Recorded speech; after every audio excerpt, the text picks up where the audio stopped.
Le pouvoir du détachement commence ici. Bienvenue sur Aletheia, là où l'on arrache le voile des apparences pour révéler les vérités cachées du pouvoir humain, du succès invisible et de la psychologie profonde. Il y a un moment dans la vie où vous cessez de courir, où vous ne cherchez plus à convaincre, où vous ne donnez plus à ceux qui n'ont jamais su recevoir. Ce moment-là, aussi discret soit-il, provoque un séisme silencieux. Car le monde ne panique pas quand vous criez, il panique quand vous vous taisez. Et c'est ici que Machiavel, le maître de l'art de l'influence, chuchote à notre époque, quand vous cessez de vous en soucier, ils commencent à paniquer. Dans cette vidéo, vous ne découvrirez pas simplement une idée. Vous serez confronté à un miroir, celui de votre propre dépendance émotionnelle, de votre désir d'approbation, et surtout, de votre puissance oubliée. Aletheia vous invite aujourd'hui à explorer le territoire intérieur où l'indifférence n'est pas un abandon, mais une reconquête. Là où le silence est une stratégie. Là où se détacher, ce n'est pas perdre, c'est régner. Prenez une profonde inspiration. Le jeu commence maintenant. La mascarade du pouvoir. Ils ne vivent que si vous regardez, imaginez une scène. Des rideaux rouges, lourds, s'ouvrent lentement. Sous les projecteurs, des personnages masqués, costumes éclatants, sourires figés. Le public applaudit. Chaque geste est millimétré. Chaque parole est calculée. C'est le théâtre du monde social. Et vous, vous êtes bien plus que spectateur. Vous êtes le projecteur. Le souffle qui maintient la pièce en vie. Mais un jour, quelque chose change. Vous ne réagissez plus. Vous ne riez plus à leurs blagues. Vous ne cherchez plus leur regard. Vous quittez la salle, sans fracas, sans mots. Le rideau reste levé. Mais il n'y a plus de lumière. Et les comédiens, soudain, ne savent plus quoi faire. Il n'est rien de plus dangereux qu'un homme qui n'a plus rien à prouver. Ceux qui vous manipulaient n'avaient qu'un seul pouvoir, votre intérêt. Ils vous testaient, vous provoquaient, vous flattaient, mais tout cela n'avait de force que parce que vous répondiez. Quand vous vous retirez, vous ne leur faites pas face, vous les dissipez. Ils vivent par vos émotions. Ils se nourrissent de votre attention. Sans elles, ils se retrouvent nus, face à eux-mêmes, dans une pièce sans décor. Leur autorité devient risible. Leur charme se transforme en grimace. Leur pouvoir devient poussière. Celui qui vous méprise vous craint, mais il cache sa peur sous un sourire. Rappelez-vous cette fois où vous avez arrêté de répondre à ce message qui vous blessait. Vous n'avez pas crié, vous n'avez pas supplié. Vous avez juste fermé la porte. Ce silence, loin d'être un abandon, a créé un vide plus assourdissant que n'importe quel cri. Et de l'autre côté, vous avez senti l'agitation monter, les doubles appels, les explications, les tentatives désespérées pour ramener votre regard. Ce n'est pas vous qu'ils réclament, c'est leur reflet dans vos yeux. C'est là que réside la mascarade du pouvoir. Il est emprunté. Ils sont forts tant que vous vous sentez faible. Ils brillent tant que vous vous croyez dans l'ombre. Leur supériorité n'est qu'un costume cousu avec vos insécurités. Et vous pensiez qu'en partant, vous alliez perdre? Mais en réalité, vous retirez l'oxygène. Et ils suffoquent. La scène du monde est peuplée d'acteurs terrifiés par le silence de ceux qu'ils croyaient dominer. Car il n'y a rien de plus effrayant qu'un être humain qui n'a plus besoin d'être aimé pour exister, plus besoin d'être vu pour être réel, plus besoin d'être compris pour se sentir vivant. Imaginez-vous aujourd'hui, debout, dans le noir, face à ceux qui vous manipulaient par besoin d'admiration ou de dépendance affective. Vous n'êtes plus enragé. Vous êtes absent. Et cette absence, froide, noble, calme, devient le plus grand bouleversement dans leur monde artificiel. Vous ne leur faites plus face. Vous les laissez seuls face à leur vacuité. Ce n'est pas votre combat qui les détruit. C'est votre silence. Alors je vous repose cette question, lentement.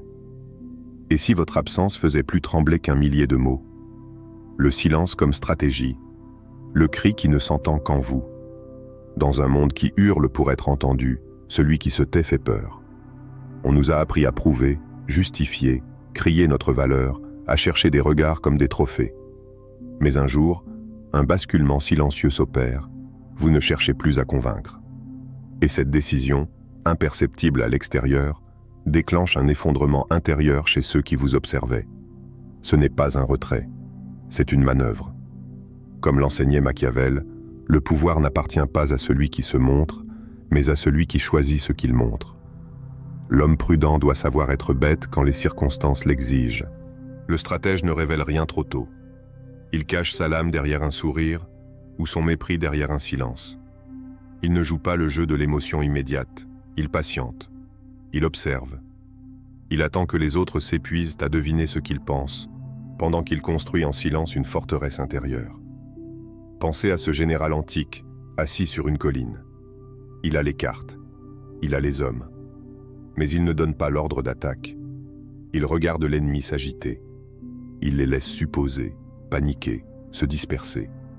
Il sait que chaque instant où il reste silencieux, l'adversaire devient son propre piège. Et dans votre vie, c'est identique. Quand vous ne répondez pas aux provocations, ils interprètent. Quand vous ne cherchez plus l'approbation, ils s'agitent. Quand vous cessez de partager votre douleur, ils craignent votre paix. Car ce qu'ils redoutent, ce n'est pas ce que vous dites. C'est ce que vous pourriez dire. Ce que vous savez, mais ne révélez pas. Ce que vous ressentez, mais ne verbalisez plus. Le silence est la plus grande zone grise. Et l'être humain déteste les zones grises. Il préfère une insulte à un mutisme, une gifle à une absence. Ce que vous taisez prend 1000 formes dans l'esprit de l'autre. Et vous, là, dans ce calme stratégique, vous devenez redoutable. Non pas parce que vous êtes dur, mais parce que vous êtes imprévisible. Et l'imprévisibilité est une puissance. C'est ce que Machiavel appelait l'art du masque utile. Laisser croire, sans jamais affirmer. Suggérer, sans jamais promettre. Dans cette guerre psychologique qu'est le quotidien, votre silence devient votre garde. Il protège votre paix. Il fracture les attentes. Il désarme ceux qui avaient bâti leur contrôle sur votre besoin d'être validé. Ne rien dire, parfois, c'est frapper juste. Refuser de réagir, c'est redessiner les règles.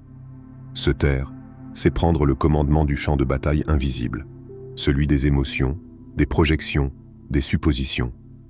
Mais attention, ce silence n'est pas une fuite, c'est une posture, c'est une tactique consciente, bâtie sur la confiance que ce que vous êtes n'a plus besoin d'être prouvé. Question d'impact. Qui êtes-vous quand vous ne cherchez plus à être vu? Un faible? Un indifférent? Ou un général qui vient de redéfinir la guerre sans tirer une seule flèche? Le miroir brisé, quand l'indifférence devient trahison, il y a des absences qui hurlent plus fort que des reproches, des silences qui giflent plus que des mots. Et puis il y a l'indifférence, cette disparition tranquille, presque polie, qui transforme votre retrait en acte de guerre. Mais pas une guerre frontale, une guerre intérieure, une fracture invisible. L'indifférence ne vous attaque pas, elle vous efface. Imaginez un miroir. Chaque jour, quelqu'un s'y regarde, il s'y reconnaît. Il y cherche son image, sa valeur, son importance. Ce miroir, c'était vous. Vos réactions validèrent son existence. Vos réponses justifiaient ses comportements. Votre présence entretenait l'illusion que tout allait bien. Et puis, un jour, le miroir se brise. Vous ne partez pas en criant. Vous ne reprochez rien. Vous cessez simplement d'exister pour cette personne. Et c'est là que la panique commence. Il faut être renard pour connaître les pièges et lion pour terrifier les loups. Parce que vous ne l'avez pas trahi dans les faits, vous l'avez trahi dans le regard. Et pour ceux qui vivent à travers les yeux des autres, c'est un effondrement. Souviens-toi de ce collègue qui vous méprisait, mais semblait avoir besoin que vous le remarquiez. Souviens-toi de cet ami, de ce parent, de cet amour qui ne supportait pas vos silences. Pas parce qu'il voulait vous entendre, mais parce qu'il avait besoin que vous soyez encore là pour lui renvoyer une image de lui-même. C'est la blessure de Narcisse. Il ne s'est jamais aimé lui-même. Il aimait son reflet. Et ce reflet, c'était vous. Vos rires, vos colères, vos regards. Mais maintenant que vous êtes parti, il ne sait plus qui il est. Et ça, ce n'est pas une perte. C'est une crise d'identité. Car dans ce théâtre des égaux, chacun tient un rôle seulement si les autres acceptent la pièce. Quand vous vous retirez du jeu, vous ne quittez pas une relation. Vous mettez fin à une illusion. Et l'autre, privé de son miroir, ne voit plus que le vide. Il vous en voudra. Non pas pour ce que vous avez fait, Mais pour ce que vous n'avez plus fait, regardez, écoutez, réagir, exister pour lui. Et dans ce silence, dans cette neutralité symétrisée, vous devenez l'ultime menace. Pas celle qui détruit, mais celle qui désintègre sans toucher. L'indifférence est l'arme des esprits éveillés. Elle ne cherche pas à punir, elle désactive. Vous ne cherchez plus à corriger, ni à convaincre. Vous vous retirez, et dans votre absence, l'autre se voit enfin tel qu'il est, sans filtre. Et souvent, ce reflet est insupportable. Alors, posez-vous cette question comme un poison doux. Et si celui que vous ignoriez réalisait que vous étiez son miroir vital? Que reste-t-il d'un narcissique sans son reflet? Que devient un dominateur sensible? Que devient un manipulateur sans audience? Ils appelleront cela de la trahison. Mais ce n'est pas vous qui les avez trahis, c'est eux qui ont tout construit, sur le mauvais miroir. Détachement, pouvoir, le cœur qui choisit sa loyauté. Il y a un moment dans la vie où l'on cesse de vouloir plaire, non pas par fatigue, mais par clarté, par maturité, par amour de soi. C'est le moment où votre loyauté ne va plus à ce que vous ressentez, mais à ce que vous méritez. Et ce basculement est un tremblement de terre invisible. Car dans un monde qui vit d'approbation, celui qui n'en demande plus devient intolérable pour les autres, irrésistible pour lui-même. Le prince ne doit pas se soucier d'être aimé, mais de ne pas être haï. Ce que Machiavel révèle ici n'est pas une invitation au cynisme, mais une compréhension stratégique. Chercher l'amour vous affaiblit. Ne pas en dépendre vous rend souverain. Regardez autour de vous. Qui inspire vraiment? Qui attire sans mendier? Qui fascine sans supplier? Ce ne sont pas ceux qui crient leur valeur. Ce sont ceux qui n'ont rien à prouver, car leur monde intérieur ne dépend plus des applaudissements extérieurs. Il y a une forme de magnétisme dans la tranquillité, une force qui naît quand votre cœur cesse de courir après l'acceptation. Ce n'est pas de l'indifférence, c'est une préférence. Une préférence pour la paix plutôt que le chaos affectif. Une préférence pour l'alignement plutôt que la validation.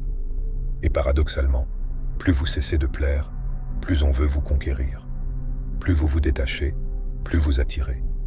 Parce que l'âme humaine reconnaît la rareté. Et celui qui ne se donne pas à tout le monde devient un monde à découvrir. Le véritable pouvoir, ce n'est pas de dominer l'autre, c'est de se choisir.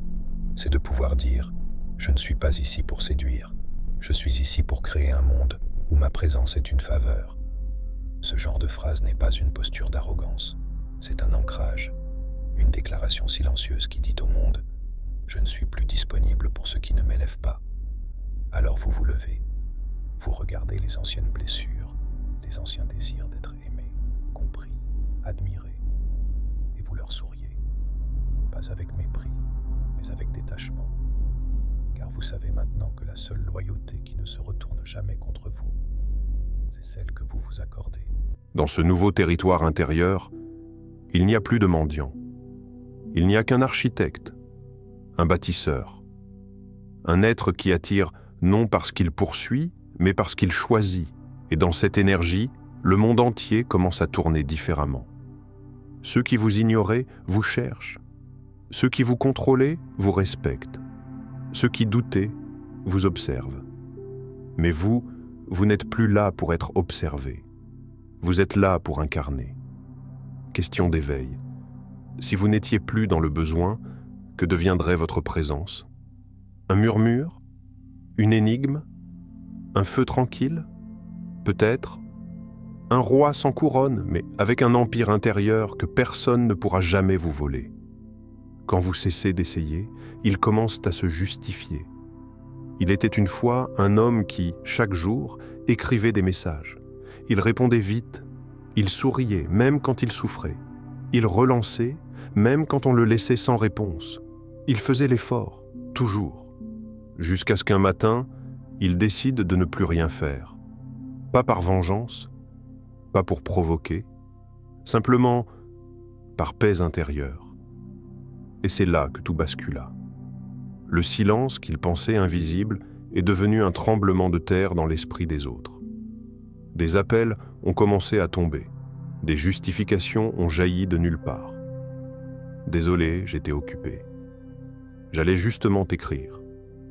Tu sais, je pense à toi. Mais ce n'est pas ce qu'il disait qui comptait. C'était le fait même qu'il disait. Il est plus sûr d'être craint que d'être aimé, si l'on ne peut pas être les deux. Dans ce monde, celui qui donne sans arrêt finit par devenir invisible. Ce n'est qu'en arrêtant que vous révélez ce que vous étiez devenu pour les autres, une habitude. Et ce que vous récupérez en vous retirant, c'est votre valeur. Illustrons cela par une image puissante. Imaginez un roi. Il ne dit rien pendant un jour entier. Il n'annule rien. Il ne sanctionne personne. Il reste simplement silencieux. Et dès l'aube, ses ministres viennent à lui. Avons-nous fait quelque chose de mal, sire? Est-ce notre retard, nos décisions, nos mots? Ce n'est pas l'absence d'ordre qui les fait paniquer. C'est l'absence de signaux. Car tant que vous réagissez, vous êtes lisible, contrôlable, prévisible. Mais quand vous vous taisez, ils doivent tout inventer. Et dans ce vide, leurs projections les trahissent. Votre silence devient un révélateur. Il montre qui tient à vous et qui tenait seulement à ce que vous leur donniez. Votre absence crée une onde de choc. Ceux qui vous ignoraient vous cherchent. Ceux qui vous jugeaient vous questionnent. Ceux qui se sentaient supérieurs cherchent à se justifier. Car soudain, ils réalisent que ce lien qu'ils croyaient évident tenait à vous seul. Et dans ce retournement, un pouvoir subtil change de main. Vous n'êtes plus celui qui quémande. Vous êtes devenu celui qu'on essaie de rassurer. Et ce n'est pas une posture, c'est un reflet de vérité. Le monde aime celui qui n'a pas besoin de lui et déteste celui qui cesse d'en avoir besoin. Mais entre les deux, il y a ce moment précis où votre retrait crée la panique.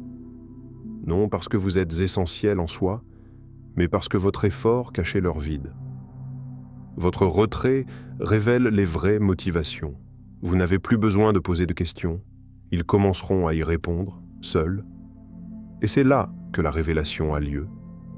Ce n'était pas vous qui étiez dans l'attente. C'était eux qui redoutaient que vous arrêtiez. Et si votre absence révélait enfin leur vrai visage?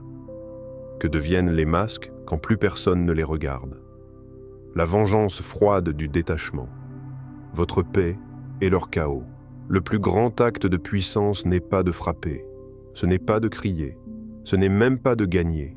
Le vrai triomphe, c'est de ne plus avoir besoin de combattre. Quand vous n'attendez plus d'eux une réparation, quand vous ne cherchez plus à leur prouver votre valeur, quand leur chaos n'a plus d'emprise sur votre météo intérieure, c'est à cet instant précis que vous récupérez votre empire. Et ce royaume que vous bâtissez en vous, personne ne pourra jamais le conquérir. Il est fait de silences solides, de frontières émotionnelles invisibles, de décisions prises dans la nuit, mais qui éclairent tout votre jour. Il était nécessaire de masquer l'art de gouverner afin qu'il paraisse naturel. Vous ne vous vengez pas, vous vous retirez. Et ce retrait est plus tranchant que n'importe quelle vengeance. Car pendant qu'ils s'attendaient à une riposte, vous offrez un vide. Pendant qu'ils anticipaient un cri, vous offrez un calme absolu. Pendant qu'ils préparaient leur défense, vous n'êtes plus là. Et c'est là que tout bascule. Ils vous voyaient comme dépendants. Ils vous pensaient fragiles. Mais chaque pas silencieux que vous faites, loin de leur validation, les enfonce un peu plus dans leur propre vide. Votre indifférence devient un jugement. Votre paix devient une sentence, car l'humain n'est jamais aussi troublé que face à quelqu'un qui ne veut plus rien de lui. Pas d'excuses, pas de réparation, pas de reconnaissance, rien. Et dans ce rien, ils se confrontent à eux-mêmes. Le détachement, c'est l'arme de ceux qui ont traversé l'attachement. Ce n'est pas un rejet impulsif. C'est une couronne forgée dans le feu du dépassement de soi. Vous n'êtes plus dans la lutte, vous êtes dans la maîtrise. Et dans cette maîtrise, ils deviennent spectateurs. Spectateurs de votre élévation. Spectateurs d'un monde dans lequel vous n'êtes plus en demande, mais en direction. Un monde où votre paix intérieure devient leur plus grande confusion. Car ils ne comprennent pas comment vous pouvez être aussi tranquille. Comment vous avez cessé de dépendre de leurs mots, leurs humeurs, leurs regards. Mais vous savez, vous savez que le vrai pouvoir n'est pas visible, qu'il ne se crie pas, qu'il ne s'exhibe pas. Il se vit. Il se vit dans le choix de ne pas répondre, dans le choix de rester debout quand tout s'écroule autour, dans le choix de construire pendant que d'autres cherchent encore à détruire. Et maintenant, une seule question résonne. Une question qui, si elle vous traverse sincèrement, peut faire de vous un souverain sans couronne, un lion silencieux au regard droit. Êtes-vous prêt à faire de votre détachement un trône invisible sur lequel ils ne pourront jamais régner? Car ce trône n'est pas en or, il est en silence, en discernement, en alignement. Et seuls ceux qui n'ont plus besoin d'être admirés peuvent s'y asseoir. Tu viens d'entrer dans un territoire que peu osent explorer, celui du détachement stratégique, de la maîtrise émotionnelle et de la souveraineté personnelle. Ce que tu retires parle plus fort que ce que tu donnes. Ce que tu ignores pèse plus lourd que ce que tu réclames. Et ce que tu construis en silence finit par faire trembler ceux qui pensaient que tu avais besoin d'eux. Le vrai pouvoir ne se manifeste pas en criant plus fort, mais en étant tellement ancré que le monde extérieur cesse d'avoir autorité sur ton monde intérieur. Et maintenant, pose-toi une dernière question. À combien de personnes as-tu offert ton regard, ton énergie, ta paix, sans qu'elles n'en soient dignes? Il est temps de choisir ton silence, de choisir ton absence, de choisir ton élévation. Si cette vidéo a fait vibrer quelque chose en toi, abonne-toi à Aletheia, la chaîne où l'on explore les lois invisibles du pouvoir intérieur, de la stratégie mentale et de la transformation profonde. Active les notifications. Ici, chaque vidéo est une arme silencieuse que tu peux affûter à ton rythme. Et dis-nous en commentaire, quelle est la dernière chose que tu as arrêté de faire et qui a tout changé autour de toi?